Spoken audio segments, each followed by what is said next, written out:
Under a bruised April sky in 1944, the air above northern France trembled with the roar of engines.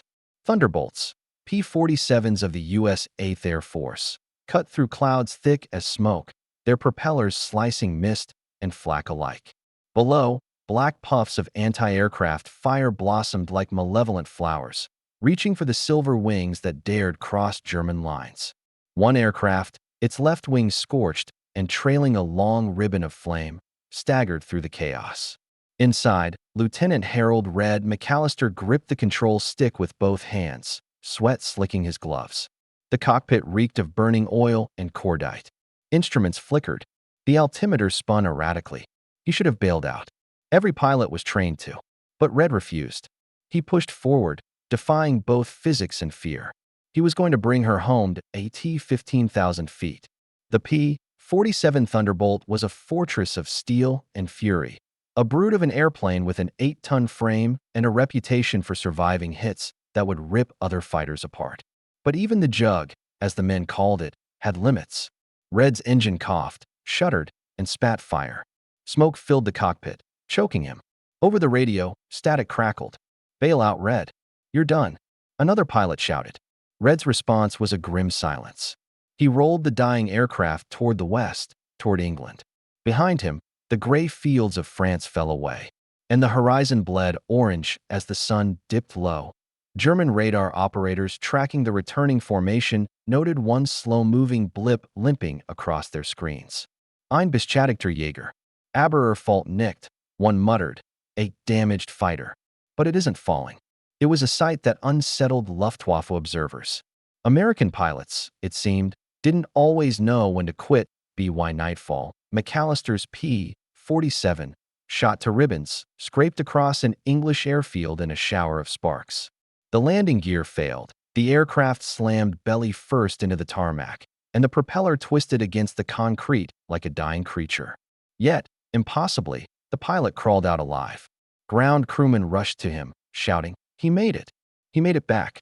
Around them, the wrecked Thunderbolt steamed and hissed, but its broken frame had carried its pilot home. That night, as mechanics examined the battered jug, they counted more than 200 bullet holes. One cannon shell had passed inches from the cockpit. The fuel tanks were perforated but hadn't exploded. Engineers scratched their heads in disbelief. What kind of machine could take that punishment and still fly? And what kind of man would trust it enough not to jump? The German Luftwaffe had seen many brave men, but what unnerved them now was something different. It was not the daring of American pilots alone. It was their strange new habit of trying to save their aircraft, no matter how crippled. German observers began noting it again and again. Thunderbolts limping home on one wing, B-17s missing entire tails, and Mustangs landing with half a propeller. The Reich's intelligence officers dismissed it at first as propaganda, then as luck. But behind those smoking returns lay something else, a doctrine of determination, married to machinery built to endure. That in early 1944, the air war over Europe had reached its crescendo. The Allies had achieved numerical superiority, over 5,000 aircraft to Germany's 1,500. But the Luftwaffe still possessed deadly skill and home advantage. Every sortie was a gamble. American airmen faced radar-guided flak batteries, veteran Messerschmitts, and weather so cruel it could freeze hydraulic lines solid. Many didn't come back. But slowly, the pattern shifted. P-47s began returning from missions that should have been fatal. The Germans began calling them Fliegende Panzer, flying tanks. The Thunderbolt's legend was being forged not only in dogfights, but also in survival. Its Pratt Whitney R-2800 double Wasp engine, a monstrous 18-cylinder radial, was a masterpiece of American engineering, capable of absorbing shrapnel and still running. Unlike the liquid-cooled engines of German fighters, it didn't bleed out when punctured.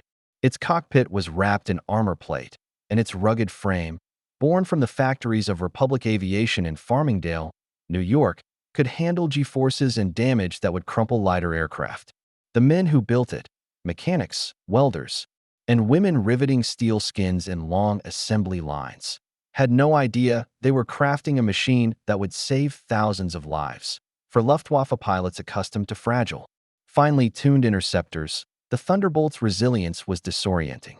German ace reports described disbelief as dead. American fighters refused to crash. In one encounter, Oberleutnant Dieter Harmut claimed to have destroyed 3 P-47s, only to learn days later that 2 had landed safely back in England.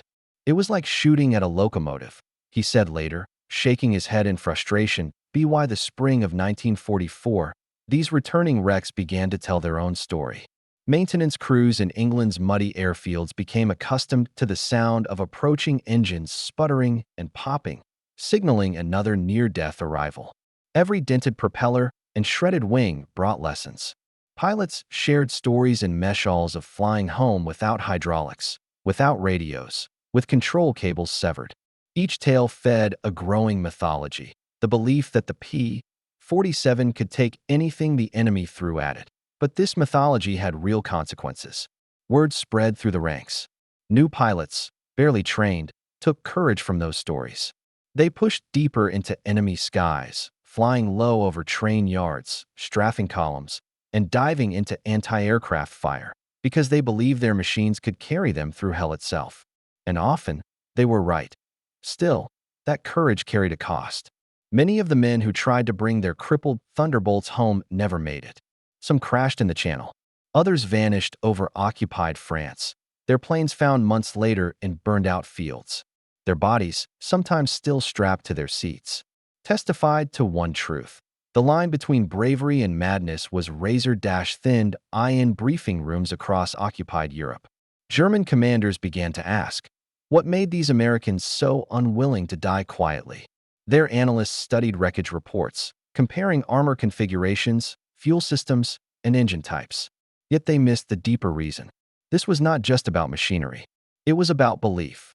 Belief in survival, belief in the machine, and belief in the mission. As the skies filled with smoke and steel that summer, something fundamental had changed.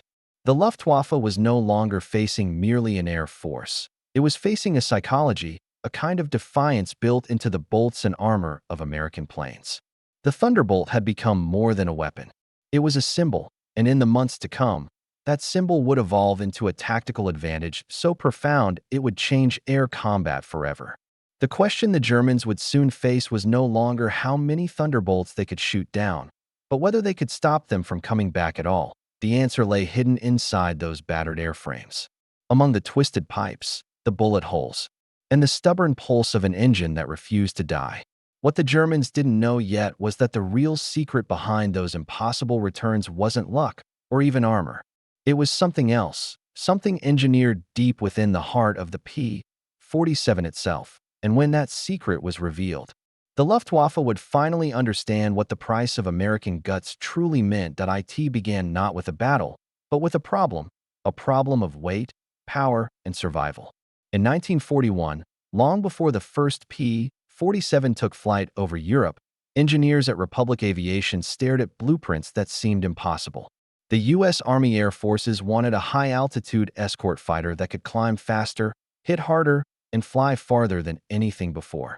But they also demanded armor thick enough to survive flak and cannon shells.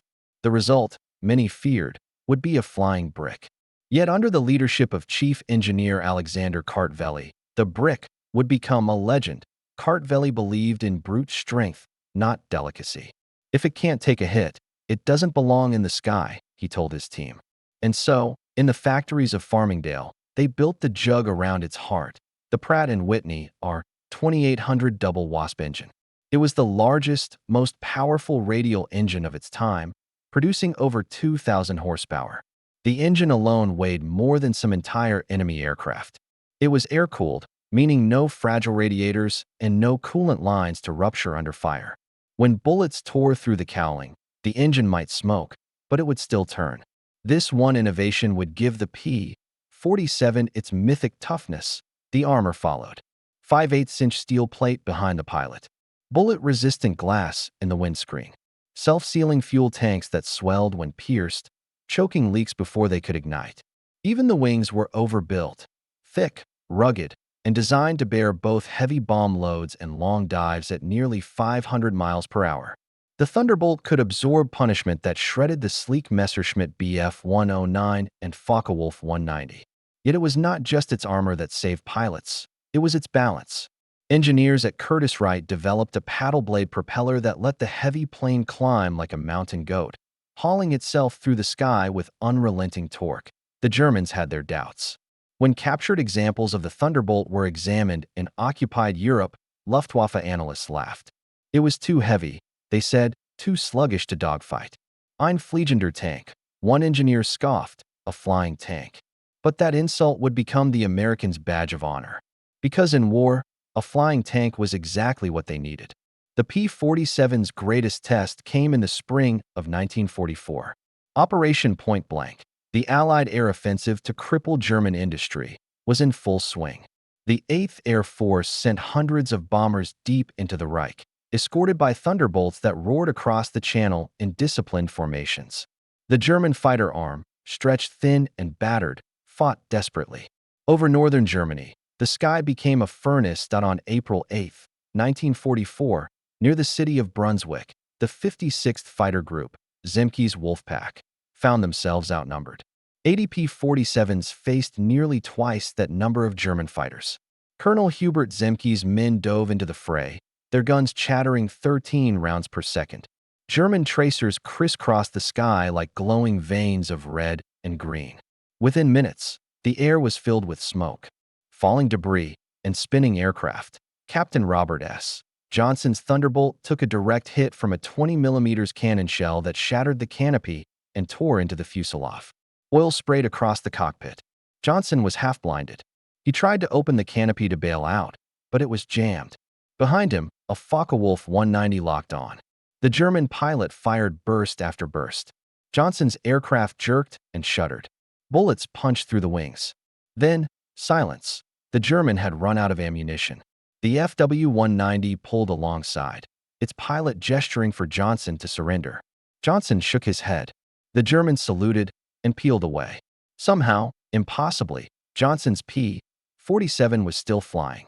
He coaxed the ruined fighter 200 miles back to England. Mechanics counted over 20 cannon holes and 200 bullet strikes.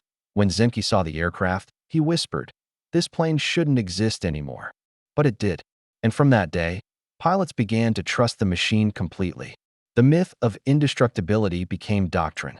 If she's still got wings, one flyer joked grimly, she'll bring you home.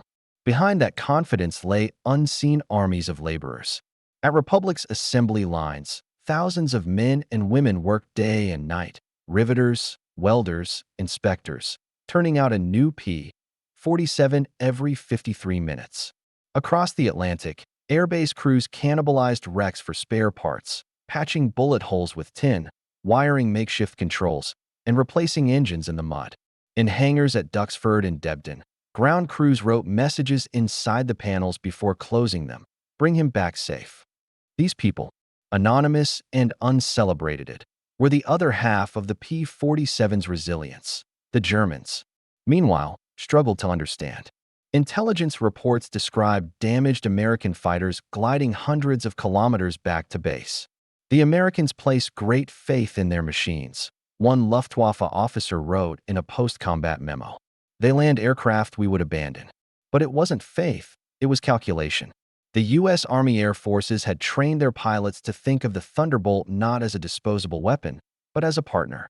Save the aircraft, and the war effort stayed strong. Each return meant fewer lost engines, fewer replacements, and more bombers protected. By summer 1944, the P-47 had evolved again. New drop tanks extended its range to escort bombers deep into Germany. The improved P-47D could carry up to 2,500 pounds of bombs, more than some medium bombers. Engineers at General Electric provided advanced turbo superchargers that allowed the aircraft to fight effectively above 30,000 feet. Up there, in the thin, freezing air, where most engines gasped, the double Wasp still roared. That combination of durability, firepower, and altitude performance made the Thunderbolt a terror. In ground attack roles, it dove almost vertically, unleashing 8.50 caliber Browning machine guns capable of shredding armor and trains alike.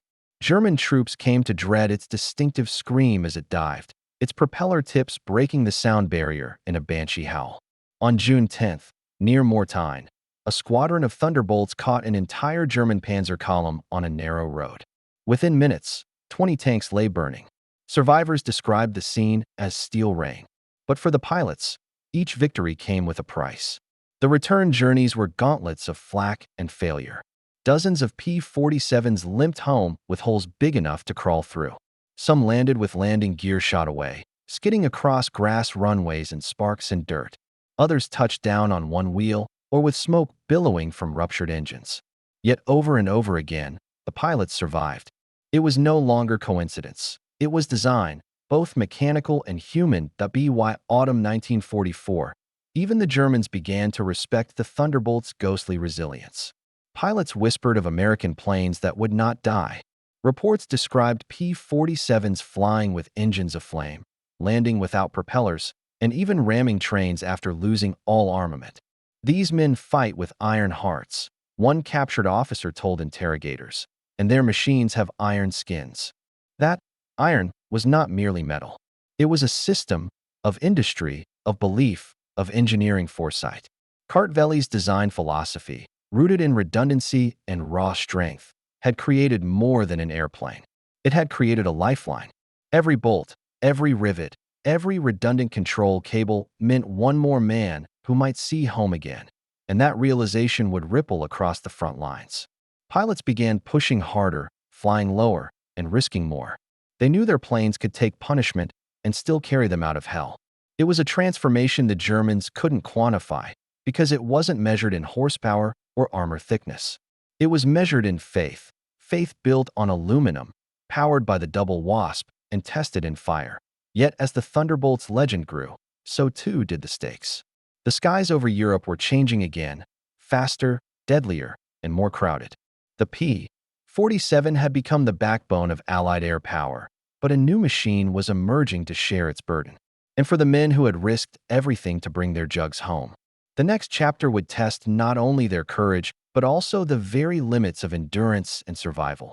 Because soon, the question would no longer be whether the Thunderbolt could take them home, but how many more homes there would be left to return to. By the dawn of 1945, the P-47 Thunderbolt was more than a fighter. It was a legend etched in steel and smoke. Across Europe, its thunderous roar had become the anthem of American air power. Yet its true impact was not measured in sorties or victories, but in survival. The Germans, once confident in their air defense network, were now haunted by a relentless truth. The Americans would not stop coming. No matter how many were shot, they returned. Battered, limping, sometimes bleeding, but they came back. The psychological weight of that reality sank deep into the Luftwaffe's crumbling ranks. Pilots who once boasted of easy kills now spoke of ghost planes that refused to die. "We strike their wings and engines," one officer muttered after a failed interception. "But they land anyway." German after-action reports described disbelief as crippled Thunderbolts. Their fuselages shredded, still managed to glide out of flak zones and vanish into cloud cover. It wasn't luck. It was a system of survival, engineered, industrialized, and psychological. Each return flight became a weapon of morale. For the Americans, the sight of a mangled P-47 touching down at an English airfield stirred something profound. Ground crews would swarm the aircraft, shouting, laughing, and pounding the armor like a living thing. "She's home. The Jug made it back," they'd yell, even before checking the pilot's wounds. Every safe landing defied German firepower. Every reparable wreck symbolized not just toughness, but continuity. The promise that no man would be left behind if his machine could still breathe. Those machines, scarred and patched, became testaments to the partnership between man and metal. Mechanics developed a ritual. After a particularly violent return, they would chalk the words "still flying" on the fuselage before towing the aircraft to the hangar. It was a statement of defiance, seen by everyone who passed. In squadron after squadron, those words became a rallying cry. But the P-47's endurance did more than keep men alive. It reshaped the very strategy of the air war. Commanders began to factor survivability into their operational calculus. With fewer aircraft lost per mission, the Allies could sustain constant pressure. The Thunderbolt's ability to bring its pilots home meant more experienced men could return to the skies again and again. Veteran flyers trained newcomers. Newcomers survived long enough to become veterans. It was an industrial cycle of skill, reinforced by steel. The Luftwaffe could not match it. By late 1944, the Germans were losing not only aircraft but also time. Training was shortened, fuel was scarce, and replacements were unready. Pilots with less than 50 flight hours faced Allied veterans with 300.